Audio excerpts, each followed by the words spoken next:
बच्चों, अब बताओ किसकी बारी है चिट्ठी लिखने की? बिल्कुल ठीक पहचाना तुमने। अब भाई बारी है चांद की चिट्ठी पीहू के नाम आएगी और जिसमें चांद पीहू के लिए गर्व और प्यार भरा संदेश भेजेगा। तो चलो देखते हैं क्या लिख के भेजा चांद मामा ने। प्रिय पीहू, तुम्हारी प्यारी सी चिट्ठी मिलते ही मेरी पूरी चांदनी खिल उठी। तुम्हारे हर शब्द से ऐसा लगा जैसे कोई फूल मेरी तरफ मुस्कुरा रहा हो, जैसे धरती ने मुझे एक नन्ही दोस्त भेज दी हो जो सिर्फ सवाल ही नहीं करती बल्कि धरती के तीज त्योहारों के बारे में भी बताती है। तुमने पूछा था कि क्या मैं धरती के त्योहारों के बारे में जानना चाहता हूँ, तो गुड़िया रानी, हाँ, तुम मुझे बताना कि क्या विजयादशमी और दिवाली के बीच कोई त्योहार आता है या सीधे दीपावली आती है। मैं ना ऊपर से बैठकर नवरात्रि और विजयादशमी का त्योहार देखकर उस भीड़ में तुम्हें ढूंढ रहा था, पर तुम कहीं मुझे दिखाई ही नहीं दी। तुमने मुझे जब धरती का चमकता हुआ भाई कहा तो मेरी कक्षा की गति और भी तेज हो गई। मुझे खुशी है, हाँ, मैं धरती का हिस्सा हूँ, लेकिन भाई अब लगता है मैं तुम्हारा भी हिस्सा बन गया हूँ। हाँ, मैं तुम्हारा हिस्सा तो हूँ, तभी तो मैं तुमसे प्यार करता हूँ और तुम्हारे पत्र की प्रतीक्षा भी करता हूँ। पीहू, जब तुमने वादा किया कि तुम धरती की देखभाल करोगी, तो जानती हो क्या हुआ?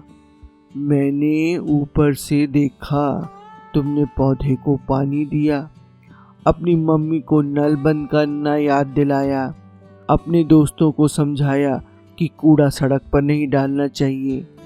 तुम्हारा वह छोटा छोटा काम मेरी धरती दीदी के लिए बहुत बड़ा उपहार है।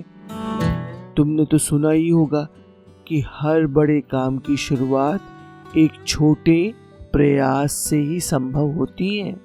तुमने लिखा था कि क्या कभी तारे मेरे लिए चमकेंगे?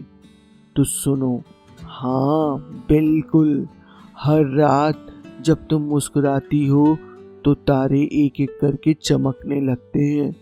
वे एक दूसरे से कहते हैं, देखो आज फिर पीहू हमारी तरफ देख रही है। वे तुम जैसे बच्चों के लिए ही चमकते हैं। और ये जो तुम कहती हो ना कि एक दिन तुम आकाश और चांद की कहानियां सुनाने वाला बनना चाहती हो, तो भाई जान लो, तुम तो पहले से ही बन चुकी हो।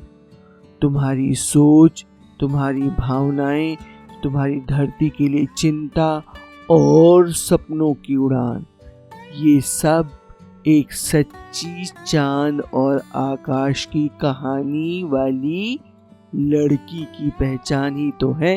और भाई देखो पीहू, मेरे लाख न चाहने पर भी तुम्हारे देश से Shubhanshu Shukla, Peggy Whitson America से, स्लासो उजनास्की पोलैंड से और टिप्पोर कापू हंगरी से 18 दिन के लिए यहाँ आए थे। शायद कुछ जानकारी लेने के लिए आए थे। मुझे अब ना डर लगने लगा है। ऐसा लग रहा है जैसे मेरा अस्तित्व खतरे में है। मैं ये सब तुम्हें क्यों कह रहा हूँ? तुम इतनी छोटी हो, तुम कर भी क्या सकती हो?